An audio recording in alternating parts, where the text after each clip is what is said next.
अस्सलाम वालेकुम वरहमतुल्लाह। Dear students, हमने class 10th physics Urdu medium की क्लासेस स्टार्ट की हुई है। इसको हम चैप्टर नंबर 3 को लेकर चल रहे हैं। चैप्टर यूनिट नंबर 12 हमारे पास है ज्योमेट्रिकल ऑप्टिक्स वाला।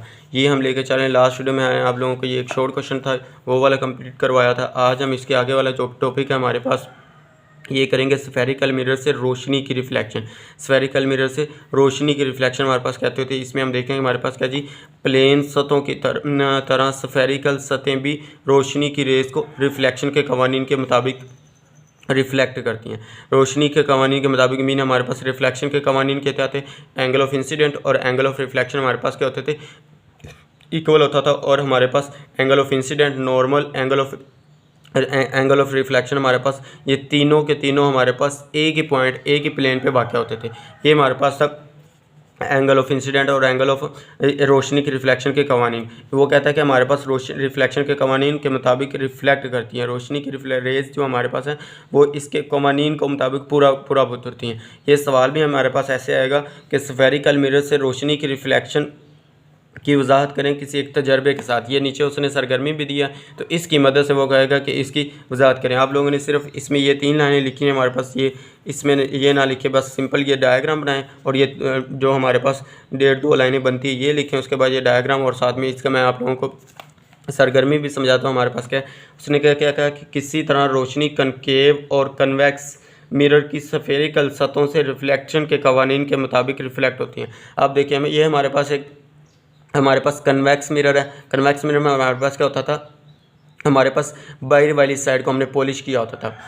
बाहर वाली मीन हमारे पास बाहर वाली साइड को हमने पॉलिश किया हुआ है, बैरूनी सतह को हमने क्या किया हुआ है, पॉलिश किया हुआ था। इधर हमने उसने क्या, एक हमारे पास ये एक प्लेन मिरर है, कोई भी हम रख लें, तो हमारे पास इधर से रोशनी की रेस, रोशनी की रिफ्लेक्शन आएगी और इधर से रिफ्लेक्ट होके दूसरी तरफ मुड़ जाएगी। रिफ्लेक्शन की तरफ भी हमारे पास यही थी। तो उसमें देखिए हमारे पास ये दरमियान में हमारे पास नॉर्मल है, ये इंसिडेंट रे है और ये हमारे पास रिफ्लेक्टेड रे है। ये फर्स्ट टॉपिक मैंने आप लोगों को करवाया हुआ, उसमें देखे तो आप लोगों को ये क्लियर हो जाएगा। हमारे पास ये हमारे पास इंसिडेंट रे आ रही है, ये प्लेन के ऊपर फॉल की, उसके बाद ये मुड़कर दूसरी तरफ चली जाएगी, हमारे पास रिफ्लेक्टेड रे की तरफ रिफ्लेक्ट हो जाएगी। तो हमारे पास ये देखिए, ये इंसिडेंट एंगल कहलाएगा हमारे पास। इसको आई से डिनोट करते हैं। ये हमारे पास जो एंगल बनेगा, ये दरमियान में हमारे पास नॉर्मल के साथ जो एंगल बन रहा होता है हमारे पास। इंसिडेंट रे हमारे पास क्या होता था, इंसिडेंट रे की तरह भी हमारे पास यही थी कि जो हमारे पास इंसिडेंट रे और नॉर्मल के साथ एंगल बना रहा हो उसको हम कहते हैं इंसिडेंट एंगल, और जो हमारे पास रिफ्लेक्टेड रे और नॉर्मल के साथ एंगल बना रहा हो उसको हम कहते हैं रिफ्लेक्टिंग एंगल। तो हमारे पास ये क्या जी, इंसिडेंट एंगल हमारे पास आई, और ये हमारे पास रिफ्लेक्टेड एंगल हमारे पास, रिफ्लेक्टेड हमारे पास, इसको हमने आर से डिनोट करते थे। ये देखो हमारे पास दोनों एंगल सेम है, इक्वल है। उसने नीचे लिखा हुआ जाविया आई बराबर है जाविया आर, तो ये हमारे पास दोनों एक का मानीन हमारे पास ये भी था। तो इसमें देखें हमारे पास कनकेव मिरर में हमारे पास क्या है, कनकेव मिरर में हमारे पास बैरूनी सतह हमने की हुई थी, इधर हमने इंद्रोनी किया तो इधर हमने बैरूनी सतह पॉलिश की। तो इसके ऊपर भी उसने एक प्लेन को फिक्स कर दिया, प्लेन रखा। तो उसके बाद इधर से देखें हमारे पास ये हमारे पास इधर से इंसिडेंट रे गई और इधर फॉल की और रिफ्लेक्ट होके दूसरी में चली जाएगी, दूसरे प्लेन में हमारे पास इधर से रिफ्लेक्ट होके आ जाएगी। तो देखिए ये हमारे पास एंगल बन रहा है, ये हमारे पास इंसिडेंट एंगल होगा, ये हमारे पास जाविया आ रहा है, तो रिफ्लेक्टेड एंगल होगा। तो हमारे पास ये दरमियान में क्या नॉर्मल होता है। तो ये देखिए उसने नीचे लिखा हुआ था कि जाविया आई बराबर है जाविया आर। तो ये दोनों हमारे पास इंसिडेंट एंगल और रिफ्लेक्टेड एंगल दोनों बराबर है। तो मीन हमारे पास रिफ्लेक्शन के कवानीन की इधर तस्दीक कर रहा है। तो ये आप लोगों ने इधर से इधर तक लिखना है। उसके बाद ये दोनों डायग्राम बनानी, साथ में उसने कहा कि साथ इसकी एक सरगर्मी की मदद से या तजर्बे की मदद से इसकी वजाहत करें। तो हम सरगर्मी देखते हैं। हमारे पास सरगर्मी 12.2 है। हमारे पास क्या जी, एक कन्वेक्स मिरर या इंतहाई पॉलिश शुद्ध चम्मच की बाहर की तरफ उभरी हुई सतह को इस्तेमाल करें। बाहर की सतह हमारे पास उभरी हुई किसकी होती थी, हमारे पास कन्वेक्स मिरर की होती थी। कनकेव मिरर में हमारे पास इंद्रोनी सतह होती थी, कन्वेक्स मिरर में हमारे पास बाहर की सतह होती थी।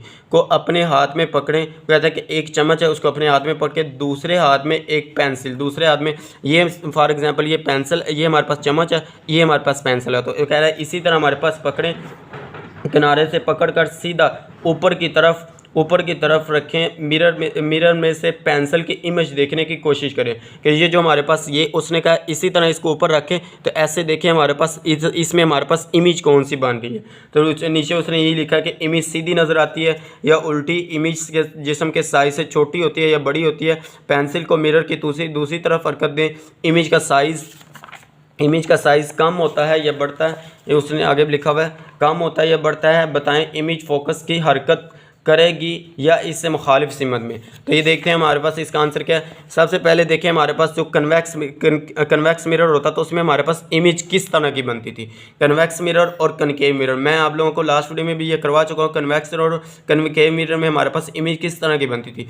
जो हमारे पास होता था कनकेव मिरर हमारे पास होता था, उसमें हमारे पास हर तरह की इमेज बन सकती थी, सवाए मैंने आप लोगों को बताया था कि इरेक्ट और डिमिनिश्ड। इरेक्ट हम कहते हैं जो हमारे पास इरेक्ट हमारे पास सीधी होती है, जो सीधी लाइन हमारे पास एक सीधी हमारे पास इमेज बनती है। और डिमिनिश्ड हम कहते हैं जो हमारे पास बहुत छोटा या कम साइज होता था, ये हमारे पास कनकेव मिरर में हमारे पास होता था। जो हमारे पास कन्वेक्स मिरर में हमारे पास एक हर तरह की इमेज बन सकती थी। इस कनकेव मिरर हमारे पास जो होता था कनकेव मिरर, इसमें इन दोनों के अलावा इरेक्ट और डिमिनिश के अलावा हर तरह की इमेज बन सकती थी। ये दोनों हमारे पास कनकेव मिरर में भी बन सकती थी। कनकेव मिरर में हमारे पास हर तरह की इमेज बन सकती है। तो इसमें देखें हमारे पास ये देखें, ये हमारे पास एक उभरी हुई सतह की, फॉर एग्जांपल ले लीजिए मेरे पास जो हैंड है, इसको आप कह लें कि मिसाल के तौर पे हमारे पास एक चम्मच है, चम्मच के साथ इसको पेंसिल को स्नीट किया तो इसमें देखिए हमारे पास कौन सी इमेज बन रही है, बिल्कुल स्ट्रेट बन रही है। तो हम क्या कहेंगे, जो हमारे पास इमेज के साइज़ जो हमारे पास है वो बिल्कुल स्ट्रेट बन रही है, किसमें, कन्वेक्स मिरर में हमारे पास सीधी बन रही है। तो इधर आप लोगों ने सिर्फ सिंपल आंसर ये लिखना है, मैंने इधर लिखा हुआ है हमारे पास, ये देखें जी, कनकेव मिरर में पेंसिल की इमेज वर्चुअल बनती है। मैंने आप लोगों को बताया था वर्चुअल और हमारे पास सीधी इमेज जो हमारे पास बनती है वो हमारे पास कन्वेक्स मिरर में पेंसिल की इमेज कन्वेक्स मिरर में सीधी इमेज सीधी बनती है। और ऊपर हमारे पास क्या जी, कनकेव मिरर में हमारे पास कौन सी बनेगी, वर्चुअल बनेगी। बस सिंपल आप लोगों ने इसका इतना सा आंसर लिखना है। ये शॉर्ट क्वेश्चन में आ सकता है, बस ये शॉर्ट क्वेश्चन के लिहाज से, लॉन्ग क्वेश्चन का टॉपिक नहीं है। तो इस तरफ शॉर्ट क्वेश्चन के लिहाज से आप लोगों ने इसका सिर्फ इतना सा जवाब देना, बस इसका इतना ही हमारे पास आंसर बनता है। तो आप लोगों ने यही लिख देना है। सबसे पहले आप लोगों ने ये 3 लाइनें लिखनी, उसके बाद ये दोनों डायग्राम और साथ में नीचे लिखने के हमारे पास ये तजर्बा, तो तजर्बे लिख के तो हमारे पास ये इधर से इधर तक ये इसकी स्टेटमेंट लिख के नीचे जवाब जो मैंने आप लोगों को बताया कि वो लिख दें, बस इतना ही काफ़ी है। तो उम्मीद है कि आप लोगों को वीडियो अच्छी लगी होगी। अगर वीडियो अच्छी लगी है तो लाइक करें, शेयर करें और अपने दोस्तों के साथ इसका लिंक शेयर करें ताकि उनका भी फ़ायदा हो सके। और चैनल को सब्सक्राइब करना मत भूलें। ओके, अल्लाह हाफिज़, थैंक यू।